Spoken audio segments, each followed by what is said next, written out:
baie dankie, dit was baie mooi geweest. Goeiemôre broers en susters. Dankie dat julle al die ysbere getrotseer het om vanoggend hier te wees. As 'n mens so koud is tot in jou bene, nee, dan raak dit moeilik om te beweeg.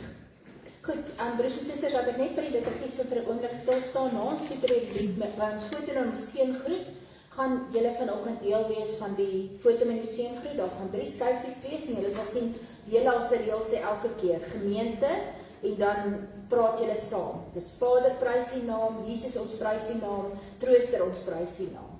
So hou dit maar net op, dit is op die bord en dit is vir julle mooi vet gedruk sodat julle weet watter deel is julle sinne.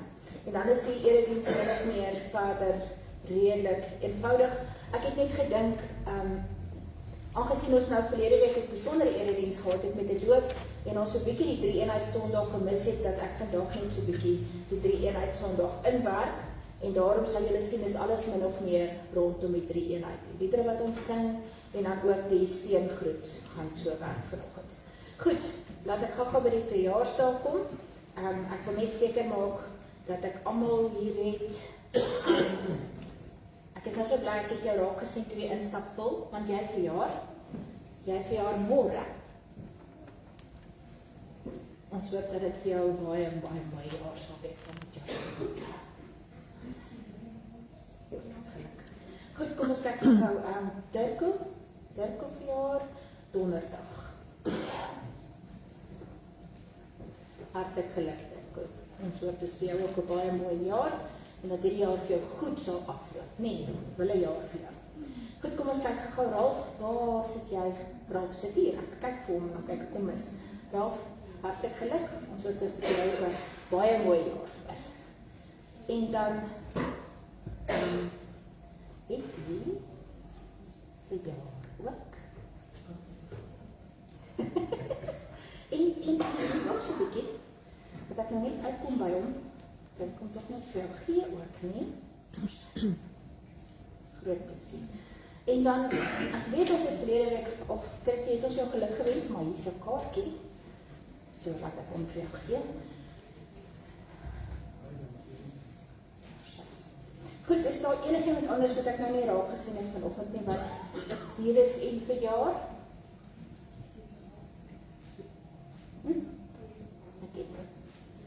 Goed, nee, dan lyk dit vir my ek nou almal. Dan herinner ek net aan 'n paar goed. Soos wat die koue toeslaan, is ons almal bewus daarvan dat daar mense in nood is. En julle sal altyd op ons blaadjie die goed waarmee ons besig is sien. So ek vra asseblief die noodspens en die kinderbeskermingsprojek en so aan. Asseblief ondersteun dit en help waar ander mense ons nodig het en ons mekaar nodig het, dat ons iets daar kan doen asseblief. Dan sê ek sommer nou al vir julle, die Sondag gaan nou waarskynlik na ons verjaarsdag, na die kerk se verjaarsdag wees wat altyd Julie maand is. Ek weet nie hoe het hulle gedink om die kerk se verjaarsdag in Julie maand te maak nie, maar in elk geval. Ons gaan iets besonders beplan vir daardie naweek, so hou julle oor op die grond vir die Vrydag en vir die Sondag. Maar dis altyd iets wat ons nie sommer vier nie, maar hierdie jaar gaan ons die kerk se verjaarsdag vier. Ons is ook besig met ons geskiedenisprojek en as baie van julle wat, as julle daarbo kyk, nog julle fotootjies gaan sien van toe julle jonk en mooi was, nee? Nou is julle net mooi. So, kom ons neem so 'n bietjie deel daaraan ook, broers en susters, en sorg dat die koue van hierdie winter ons nie moedeloos maak nie. Goed, ek dink dit is alles wat ek op die hart gehad het. Ek herinner die kerkraad daaraan dat ons 'n gesprek na die tyd het, so kom sit asseblief in. Ek het die kerkraad nou daar binne in ons storie beloof, ons hoef nie verskriklik lank aan te gaan nie, maar kom ons hanteer dit goed en reg en ons sal later dan ook met die gemeente ook praat. Goed, broers en susters, kom ons raak rustig en dan gaan ons voort met ons erediens.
Hemelse Vader, skepper van die lewe, voor U kom buig ons neer, ons kom prys U grootheid. Sien ons afhanklikheid waar ons tot U nader. Vader, ons prys U naam. Christus, ons eer U, middelaar verlosser. U ly daar aan die kruis, U versoen ons sonde. U gee Uself vir ons, wys vir ons wat liefde is. Jesus, ons prys U naam. Gees van waarheid, lewendmaker, leidsman. U wek geloof in ons. U herskep ons lewe. U wek ons tot diens. Seën ons met U gawes. Trooster, ons prys U naam. Gemeente, genade en vrede vir U van God ons Vader, van Jesus Christus die Here en van die Heilige Gees. Amen.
drie eenheid van liefde, God in gemeenskap, heilig en een. Sien ons waar ons na U toe draai, en hoor ons gebed vir ons gemeenskap. Waar daar valsheid en leuns is, verdryf dit deur die waarheid. Waar daar koudheid en lauwheid is, steek die vlam van die liefde aan. Waar daar vreugde en hoop is, maak ons vry om dit te deel. En maak ons een, soos U een is. Ons staan stil by die verkeerde ding in ons lewe. En ons vra die Here se vergifnis. Kom ons word vir 'n oomblik stil, broers en susters, en elkeen van ons bid om hierdie vergifnis van die Here.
Here ons God, as ons voor U stil word, voordat ons uit die woord lees, dan is dit om onsself voor te berei, onsself gereed te maak om te kan luister. Here, in hierdie oomblikke is dit die Gees wat ons gereed maak, wat ons die wil gee om stil te word, om dit wat in ons lewens daar buite aangaan, vir 'n oomblik een kant toe te skuif, en net gereed te wees om te ontvang. Here, ons bid vanoggend vir daardie stilte, vir daardie oomblikke wat ons regtig ons aandag kan gee aan dit wat U vir ons te sê het. Ons bely, Here, dat U woord deur die Gees geïnspireer is en geïnspireer word. En dat ons deur die Gees aangespreek en geïnspireer word. En dit vra ons vanoggend, Here. Dat U vir ons sal leer om te onderskei tussen wat reg en verkeerd is, tussen wat goed en sleg is. En dat U vir ons sal lei om dit alles in U naam te doen. Om onsself eers altyd voor U op te stel. Voor U te buig as die drie-enige God, voordat ons die lewe ingaan. Dat ons kompas sal kalibreer deur te luister na wat U sê en wat U vra en wat U ons uitstuur om te doen. Here, mag dit die middelpunt wees van wat ons hier doen en wat ons in ons lewens daar buite doen. Help ons om op so 'n manier op te tree, dat ons besig is om die drie-enige God te verkondig en te eer in ons lewens, in die manier wat ons leef, praat en doen en die voorbeeld wat ons stel. So bid ons in die naam van Jesus ons Here. Amen. Ek lees vanoggend vir ons broers en susters 2 Korintiërs 13. Julle sal agterkom dat dit 'n stukkie is wat Paulus driftig skryf, maar uit sy hart uit skryf, omdat dit van belangrik is. En ek wil hê ons moet vanoggend 2 goed hier raak sien. Die een is, hoe sterk die bewussyn van die drie-eenheid by Paulus is. En aan die einde, let op die seën wat daar is. Dis 'n driedubbele seën wat nie in die ander briewe voorkom nie, maar wel hier voorkom. Omdat hy vanuit sy bewussyn van die drie-eenheid dink oor al hierdie goed. En dan op grond van hierdie denke van hom, dit wat hy met hierdie gemeente bespreek, wat moeilike goed is, en hoe hy dit hanteer, dis nogal belangrik.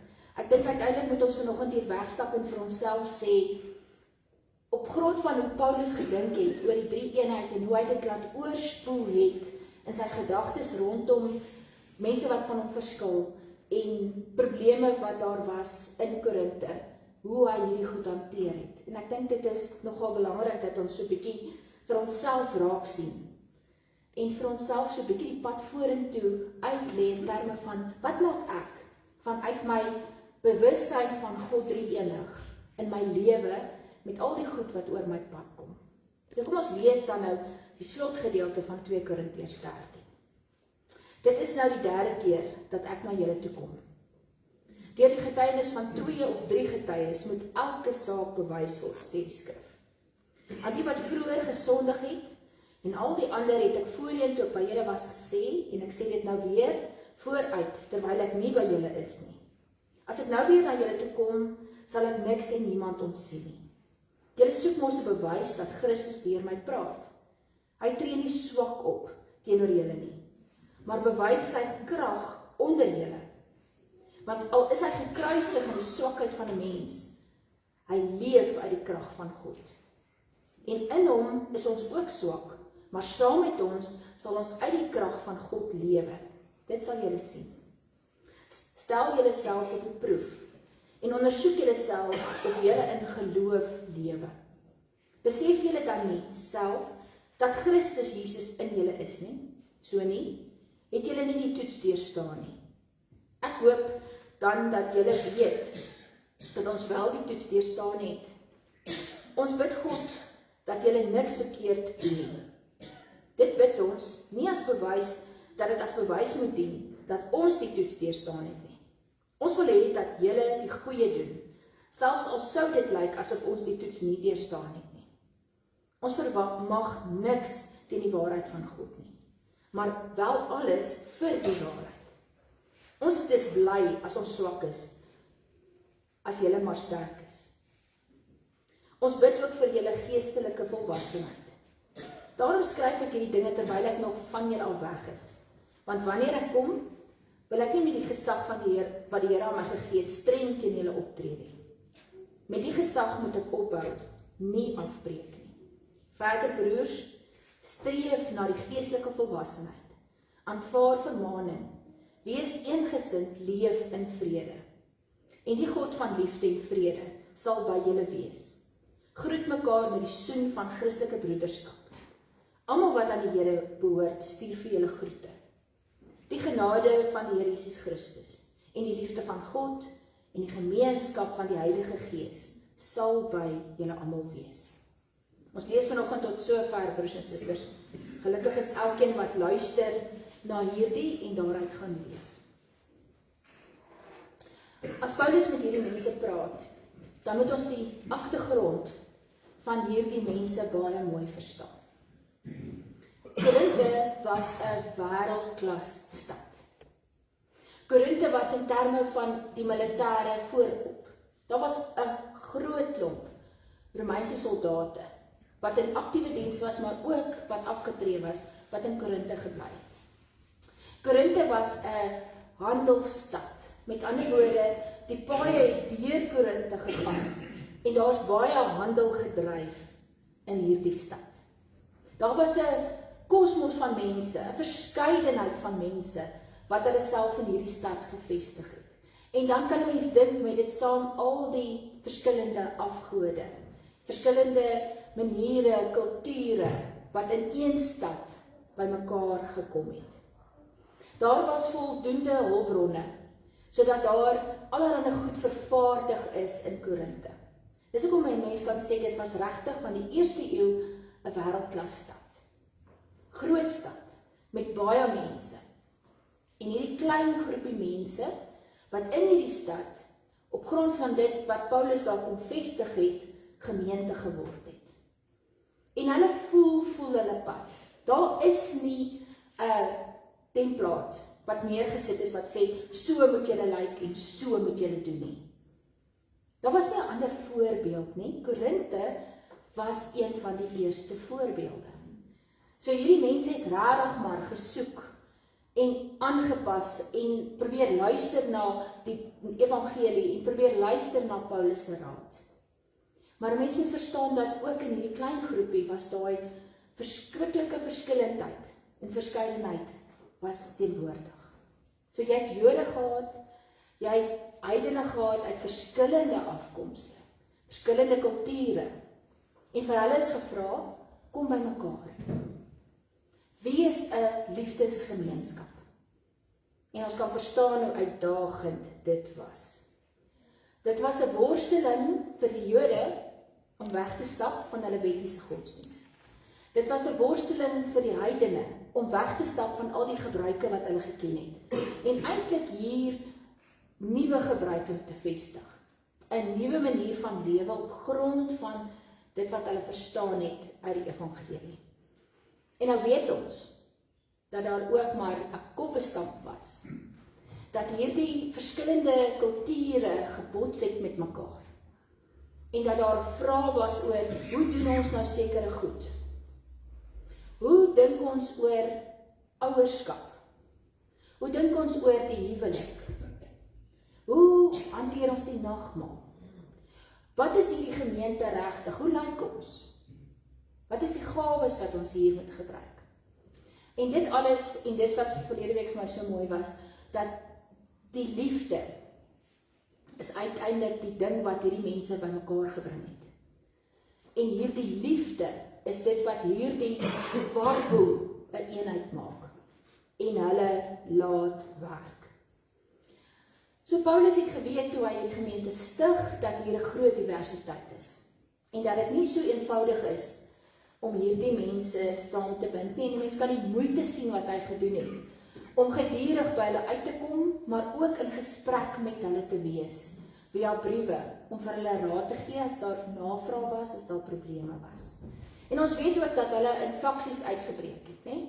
Dat daar verskillende faksies was, en een van daardie faksies is my altyd interessantste een, want hulle is die Jesus-faksie. So asof hulle die Jesus-faksie kan wees, en ander nie. Maar dit was maar die aard en die natuur van die mens in hierdie gemeenskap waarin hulle saamgebring is. Paulus se briewe fokus dan nou om hulle te help hierin. Maar nou weet ons ook dat sy apostelskap is bevraagteken deur van hierdie ouens in hierdie gemeente. Dat daar 'n vraag was oor, is hy regtig geroep Want hy's nie soos die ander apostels deel van die disippelskap gewees nie. Hy is so half hier langs die kant ingebring. En hulle het vrae gehad oor, is hy eg, is hy eerlik, is hy opreg, doen hy die regte ding? En hy het na die beste van sy vermoë het hy hulle probeer antwoord. Maar nou ken ons Paulus se gesindheid en sy aard ook, en op 'n stadium toe raak hy baie driftig. En dit is wat hulle die tranebrief noem. In 2 Korinte 2 praat hy van die tranebrief. En miskien is dit baie gelukkig, broers en susters, dat ons nie die tranebrief het om te lees nie.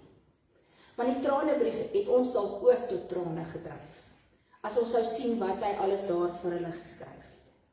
Maar dat hy driftig was en dat hy met hulle moeilik geraak het oor hierdie faksies en hierdie onderlinge striweling en al die moeilikheid wat daar was en die uitdagings wat hulle gehad het, en dat hulle hom bevraagteken en hy het driftig geraak daar. In hierdie brief hoor ons dat hy gekalmeer het. En dat hy vir hulle sê, ek kan by julle instorm, maar ek gaan nie. Ek gaan luister na die evangelie soos julle. Ek gaan bedink wat sê die drie enige God vir my, en ek gaan dit toepas. En dit is uiteindelik wat hy ook van hulle vra. Is dat hulle in hulle gesprekke met mekaar, en gesprekke met hom, altyd sal dink, wie is ek voor God drie enig? Wie is ons voor God drie enig? En hoe pas ons dit toe? As ons met mekaar en na die wêreld daar buite besig is. En bedink julle self nou net hoe vroeg, 50 na Christus, het Paulus hierdie konsep van die drie eenheid, wat hy gebruik as die vertrekpunt vir al sy denke. Hoeveel insig het die Here nie vir hierdie man gegee, om te kan verstaan, dat voordat daar konsepte was, voordat daar strukture was van hoe lyk die drie eenheid, het hy eenvoudig net 'n lewende begrip gehad van God drie enig, wat besig is met mense, in liefde, genade en sorg. Dit is die goed wat hy hier verbind het aan God. Hy sê, die genade van Jesus Christus, die liefde van God, die gemeenskap van die Heilige Gees. Met ander woorde, God direk betrokke by hierdie klein groepie mense en waarmee hulle besig is. En dit is wat vir hom die belangrikste is, wanneer ons na buite beweeg, wanneer ons met mekaar te doen het, wanneer ons met die wêreld daar buite te doen het. Dat ons toegerus is met genade en liefde en teenwoordigheid en gemeenskap van die Heilige Gees. En dat dit die eienskappe is wat ons met ons saamdra, wanneer ons as gelowiges en liefdesgemeenskap na buite beweeg. Na mekaar te beweeg, na buite te beweeg. Dit gaan oor die genade van Jesus Christus, die liefde van God, en die teenwoordigheid van die Gees tussen ons, wat ons moet leef, wat ons moet eer, wat deel moet wees van alles wat ons doen. En Paulus ontken nie, broers en susters, dat hierdie gemeente van Korintus net mense nie. Inteendeel, hy self erken baie maklik dat hy net mens is. En dat 'n menslike vooroordeel en jou aard speel altyd 'n rol in wie jy is. So hy probeer nie van Korinte engele maak nie. Hulle gaan dit nooit wees nie. Hulle gaan mense wees met die uitdagings wat mense het. Met die vooroordele en die probleme en die verleiding wat daar oor jou pad kom. Maar uiteindelik sê hy, moet ons gedagtes anders ingestel wees. Begin ons nie by ek, my vooroordeel, my keuse nie. Ons begin by, wat wil God hê? Wat wil die drie enige God in ons lewens inbring? En vanuit daardie verstaan, van wat wil God, en ek wat voor God staan, draai ons na mekaar toe. Draai ons na die lewe toe. Paulus sê eintlik hier vir ons leef in groot geselskap. Ons leef in die geselskap van die Vader, die Seun en die Heilige Gees. Hierdie drie enige God wat ons innooi in hierdie verhouding in hierdie gemeenskap met hom, in sy 3 persone. En ons deel maak daarvan, deur sy genade en sy liefde en sy sorg. En wanneer ons daardie bewustheid het, broers en susters, van elkeen van ons, en ons almal saam, is ingenooi in hierdie verhouding met die drie-enige God, dan verander hoe jy kyk na jou lewe. Dan verander wat jy van jouself weet en verstaan en van elke ander mens rondom jou. En dit verander hoe ons optree. Wat die woorde is wat ons kies. Wat die voorbeeld is wat ons stel. Die Bybel praat van ons, soos wat hulle van Korinthe gepraat het, van 'n liefdesgemeenskap. Met ander woorde, wat ons gevorm het, is die genade en die liefde van die Here. Wat ons vorentoe vat, is die teenwoordigheid van die Gees hier tussen ons. God het ons versoen met hom, ons deel gemaak van sy huis en van sy gesin. En nou moet daar iets daarvan hier tussen ons reflekteer. En reflekteer as ons uitstap by hierdie deure en môre met ons gewone dinge aangaan. Iets van God se genade. Iets van God se liefde. Iets van die Heilige Gees wat saam met jou hier uitloop, moet reflekteer in hoe jy môre praat, en hoe jy jou uitdagings beskou, en hoe jy nee sê vir goed wat jou wil verlei, en hoe jy swaar kry verduur, en deur dit werk, saam met die Gees, en deur sy krag. Ons is bedoel om in hierdie groot geselskap te leef. Ons moet dit net onthou. Môre en oormôre as jy jou uitdagings het, staan vir oomblik stil en begin nie by hierdie woeste uitdaging. Ek wat swaar kry, nie begin by in watter groot geselskap is ek nou? En hoe hanteer ek dit wat na my kant toe kom? Paulus gee vir ons 'n paar aanduidings van wat hy gedink het Korinthe behoort te doen. En daaruit kan ons maar aflei vir onsself wat ons behoort te doen, as ons hierdie liefdesgemeenskap met God wil uitleef. Hy sê, en nou is 'n paar goed wat belangrik is, hy sê blydskap. Ons weet dit uit Filippense ook. Blydskap as die kern van wat ons is en wat ons doen, omdat ons in hierdie groot geselskap leef, en omdat ons die genade en die liefde en die teenwoordigheid van die Gees by ons het.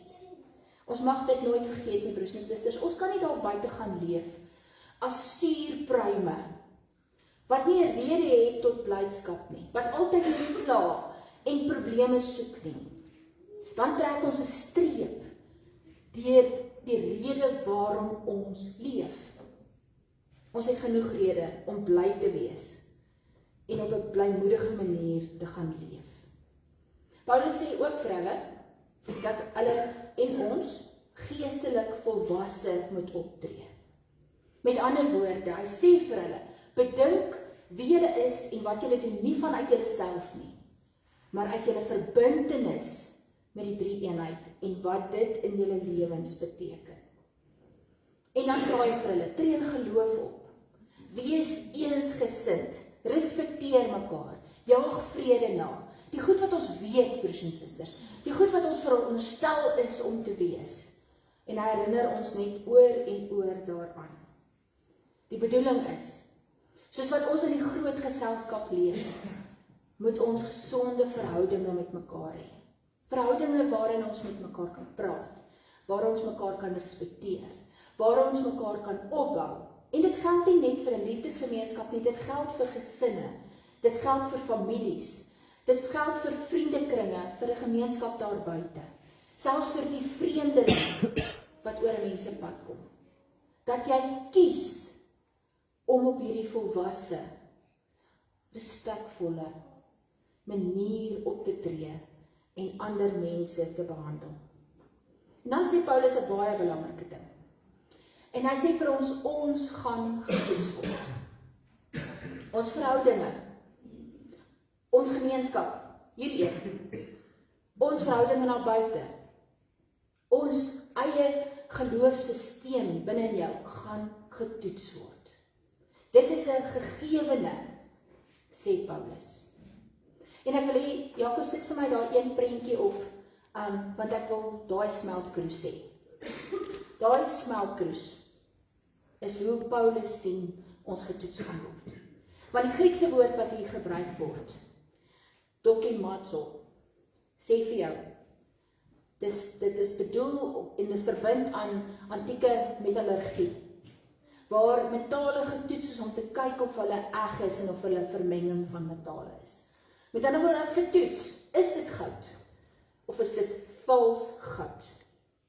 En dit is wat Paulus sê met gelowiges gebeur.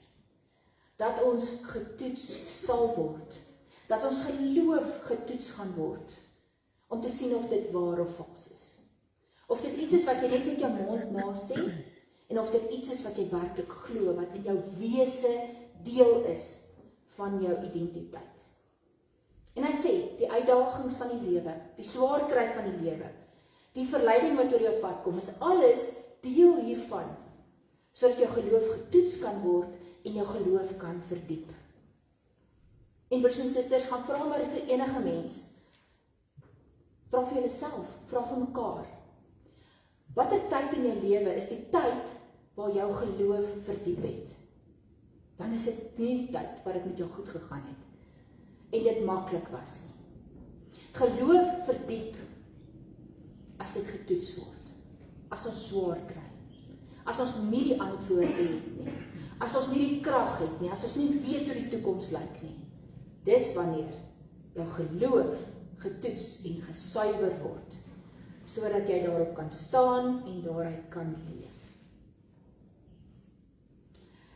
2 Korintiërs aan die einde sluit af met hierdie trinitariese wekroep. 'n driedubbele seën noem party mense dit. 'n seën wat vir jou sê, dis God wat betrokke is. Die volledige drie-enige God is betrokke in jou lewe. Jy word ingenooi in hierdie baie groot geselskap. En jou lewe moet dit reflekteer.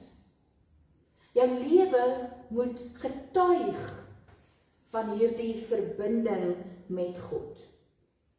En dit wat Paulus op grond van hierdie drie-eenigheid wat hy verstaan en die konsep wat hy daar het, dit wat hy daar op grond daarvan sê, is nie om ons te kry om goody two shoes te wees, wat moralisties probeer goed doen nie. Dis om uit hierdie besef van hierdie groot geselskap, jou lewe te gaan inpas. Om regtig diep na te dink oor wie ek is en waarmee ek besig is op grond van die geselskap waarbinne ek my bevind. En dan is die vraag, broers en susters, op watter manier is jy die goeie geselskap? Reflekteer jy die groot geselskap? Op watter manier kies jy die regte geselskap om jou? Want waar jy jou bevind, in wiese geselskap jy is, en wat so soort geselskap jy is, reflekteer op die groot geselskap in wiese kring jy mag beweeg, en met wie jy mag deel hê.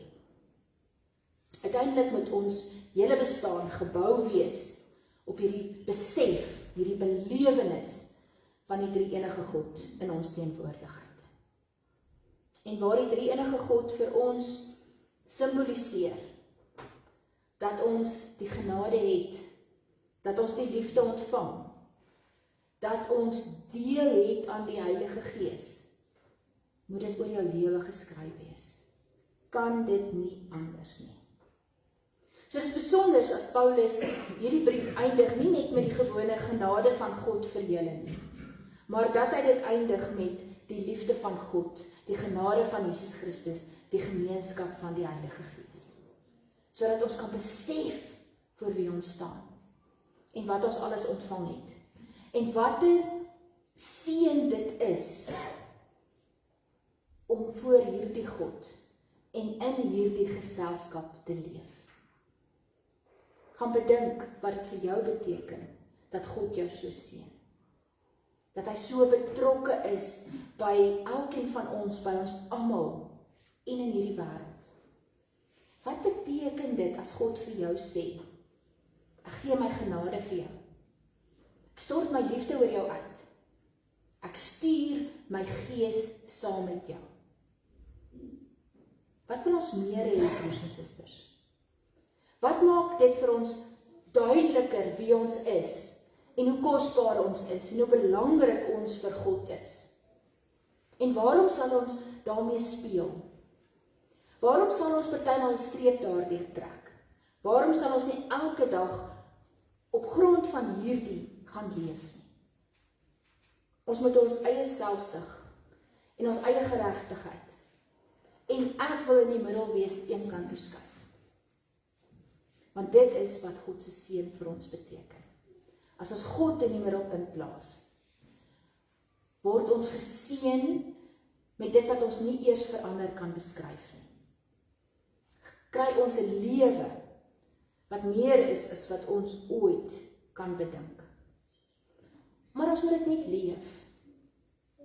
En dit is nie onmoontlik nie, broers en susters. Deur die krag van die Heilige Gees kan ons teen onsself stry, teen die swaar kry stry, teen die verleiding stry, teen die uitdagings beklei. Kan ons wees wat ons moet wees in die naam van die Here.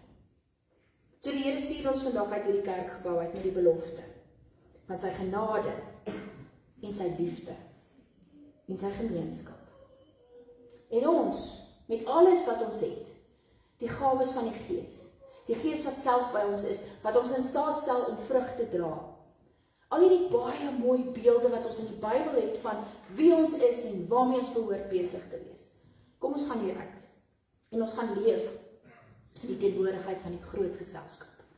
En ons vergeet nie dat ons in daardie teenwoordigheid leef en in daardie geselskap is nie. En kom ons maak die geselskap waarmee ons besig is en waarin ons bevind goed genoeg, diep genoeg, belangrik genoeg, omdat ons weet in wie se teenwoordigheid ons leef. Amen.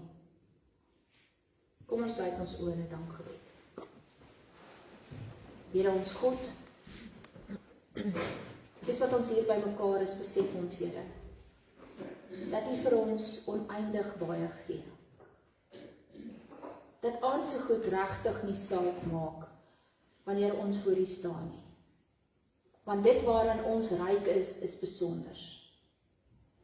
Here, dat ons nooit kan sê dat U oë van ons afhaal nie. Dat ons nooit kan sê dat U genade wegneem nie. Dat ons nooit kan sê ons is uitgelewer aan die wêreld en sy kwaad nie. Want U, Here, is by ons.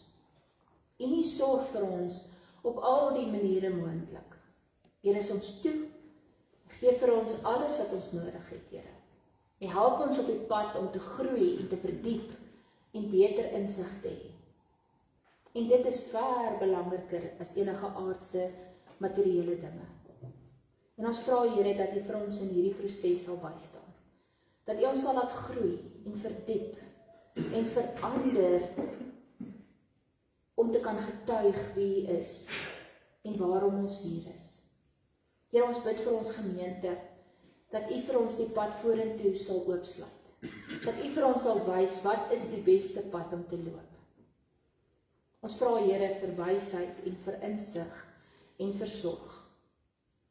Ons vra, Here, dat U vir ons sal begelei, sodat ons hier waar ons is, die beste manier sal wees wat U verkondig word en daaroor U getuig word.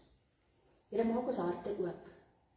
Maak ons verstand oop, sodat ons kan verstaan waarmee U besig is. Here, gee vir ons die moed van ons oortuiging om reg te kies. Om nie net vir ons gemeente nie, maar vir ons gesinne en vir ons geloofsgemeenskap en die gemeenskap daar buite, die regte keuses te maak, die regte woorde op die regte tyd te hê. En dat ons mekaar sal hoor en dat ons mekaar sal verstaan en dat ons groter sal wees as die probleme en die uitdagings. Baie dankie Here dat ons U kan vertrou in alles wat ons doen. Dat ons gesinne en ons geloofsgemeenskap en ons gemeenskap aan U kan opdra en vra Here, laat U wil geskied. Laat U wil geskied in ons harte en in ons lewens en in ons verhoudinge. Here, en al hierdie goed vra ons nie omdat ons dit verdien nie, maar uit genade alleen. Amen.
Ontvang nou die seën van die Here en gaan in sy vrede.